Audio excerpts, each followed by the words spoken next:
All right, let's talk about the magic number you've heard 1,000 times. 21.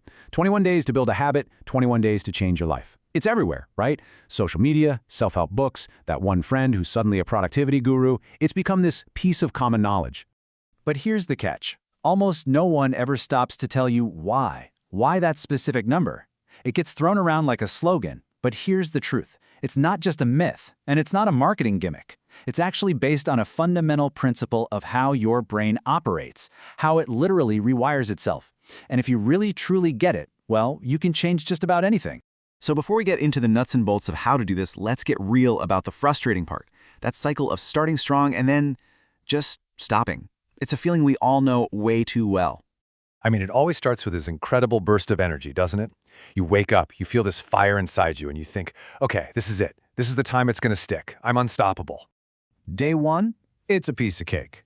Day 2, you're still riding that wave. But then, day 3 hits, and it starts to get a little tough. The shine wears off. By day 5, your old habits are there, knocking on the door, pulling you back with everything they've got. And before you even realize it, a week is gone and you're right back at square one, feeling frustrated, maybe a little angry at yourself, and just disappointed. And that's when the negative self-talk kicks in. You start asking yourself these really tough questions, like, why can't I just be consistent? What is so wrong with me? And then that one spirals into, why do I give up so easily? You start to wonder why that initial fire just fizzles out, leaving you feeling totally defeated all over again. And then, of course, comes the worst one of all, the comparison game. You look around, you scroll through your feed, and it seems like everyone else has their life perfectly figured out. And you're left thinking, why does this seem so easy for them, but it feels literally impossible for me? Well, I want you to listen closely to this next part, because it's the secret most people never learn. The problem isn't you. It is not your motivation. It's not your willpower. It's not a flaw in your character. The problem is your brain. And the best part? Your brain can be changed. It can be rewired. You see, for those first few weeks of any new habit, you are engaged in a secret war inside your own head. And understanding why that change feels like such an uphill battle, well, that's the first step to actually winning. It all boils down to one core concept: threat detection. Your brain's #1 priority isn't making you happy or rich or successful. It's just keeping you alive. And its primary tool for survival is familiarity.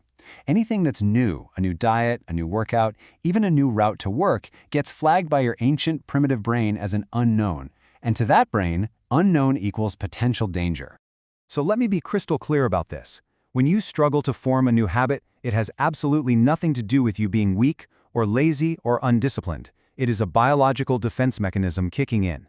Your brain is literally fighting you because on a primal level, it thinks this new behavior is dangerous. It would rather you stay in the predictable misery of your old habits than venture into the unknown territory of a new one. And that brings us right back to our magic number. Why 21 days? Well, think of it as the standard length of that initial resistance. It's the period where your brain is on high alert, actively fighting back against this new, dangerous thing you're doing. But if you can just push through that window, the battle starts to turn. Your brain begins to adapt. So, how do you win this war? The trick is, you don't fight your brain with brute force. You can't just will your way through it. No, you have to work with it. You have to consciously and intentionally rewire it. And that starts by understanding the actual science of how habits are built. The whole 21-day idea actually goes back to the 1950s to a plastic surgeon named Dr. Maxwell Maltz. He started noticing this really bizarre but consistent pattern in his patients. Whether they'd had a simple nose job or had gone through something as drastic as having a limb amputated, it almost always took them about 3 weeks, 21 days, to get used to their new reality. That's how long it took their brain to accept the change. His little observation basically cracked open the door for all the modern neuroscience on habit formation. So to really get this, I want you to picture your brain as a dense, overgrown forest. Your habits are the paths running through it. Now your old bad habits?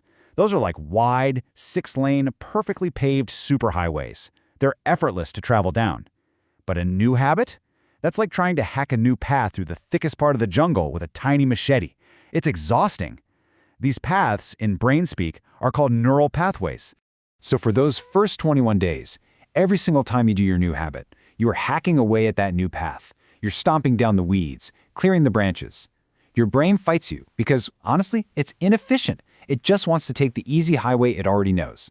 But after about 3 weeks of you forcing traffic down that new, bumpy path, it starts to look less like a trail and more like a road. It begins to feel normal. And this really gets to the heart of it all. You can stop beating yourself up about not having enough motivation. You don't need more inspirational quotes on your wall. The real secret is realizing you're not in a battle of willpower, you're on a construction project. You are literally, physically, rewiring the structure of your brain.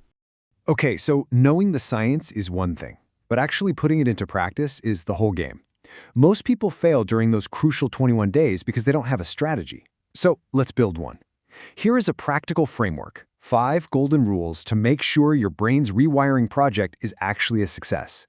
Think of these as the 5 pillars that are going to hold you up when things get tough. We're going to start small, get super specific, eliminate all the distractions, use gratitude to reset our minds, and most importantly, remember our why. Let's break them down. Rule number 1 is absolutely vital. Start with ridiculously small wins. Come on, let's be honest. How many times have you decided on January 1st to completely overhaul your entire life? You're going to wake up at 5 a.m., run a marathon, eat only kale, and start a $1 million business all at once. Of course you're going to burn out. The real secret is momentum. Small wins create momentum. Momentum builds discipline, and discipline is what gets you results. It's a formula. Next up, rule number 2. You have to be specific. So many of us fail because our goals aren't goals at all. They're just vague wishes. I want to be healthier. What does that even mean? Your brain has no idea what to do with that. But a commitment is a clear instruction. For the next 21 days, I will walk for exactly 10 minutes immediately after I finish lunch. See the power in that? Specificity turns a fuzzy dream into a clear, actionable plan. Rule 3 is non-negotiable. You have to eliminate distractions. You're trying to grow a tiny, fragile little plant here. You can't do that in the middle of a hurricane. For these 21 days, treat this like a top-secret mission. That means phone notifications, off. Endless scrolling on social media, limited. That friend who always pulls you back into old habits, maybe avoid them for a bit. You have to create a safe space for this new habit to take root. Now, Rule 4 might sound a little fluffy, but trust me, it is a powerful neurological tool. Use gratitude to reset your brain. See, when we're struggling, our inner voice is all about what we lack. This is too hard. I'm not strong enough. That negativity is poison. But when you force your brain to find just 3 things you're grateful for each morning, it changes your brain chemistry. It lowers stress hormones, boosts dopamine, and reframes this whole journey from a painful struggle into an exciting opportunity. And that brings us to the final rule, number 5. And this might be the most powerful of all. It's about remembering who you are really doing this for. Because yes, it's for you, but the story is always, always bigger than that. Here's the truth. Someone is watching you. Someone in your life needs to see you win. It might be a younger brother or sister. It might be a friend who is struggling. It might even be the younger version of yourself that you wish you could go back and inspire. Or the future version of yourself who is begging you to finally follow through. When you quit, you're not just quitting on you. You're quitting on everyone who needs you to be their proof that change is actually possible. So, we've covered the why, we've covered the how. The theory is done. Now comes the only part that really matters. Your challenge. And it starts right now. Look, here's the honest truth. Most people who watch something like this will get it. They'll nod along, they'll feel that little spark of inspiration, and then they will close the window and go right back to their old patterns. But you're still here. You're still listening. You are not most people. So here is your challenge. It is incredibly simple. Step 1, choose one habit. Just one. Not 10, not 5, 1. Step 2, commit to it for the next 21 days. No excuses, no I'll start Monday. Start now. And step 3, write it down. Put it on a sticky note. Make it the background on your phone. Make it real. And as you start this, remember this one thing. This isn't about feeling motivated every single day. You won't. This is about forging a new identity. This is about becoming the kind of person who follows through. The person who actually finishes what they start. Your brain can change. Your habits can change. Your life can absolutely change. It all starts with the next 21 days. Let's get to work.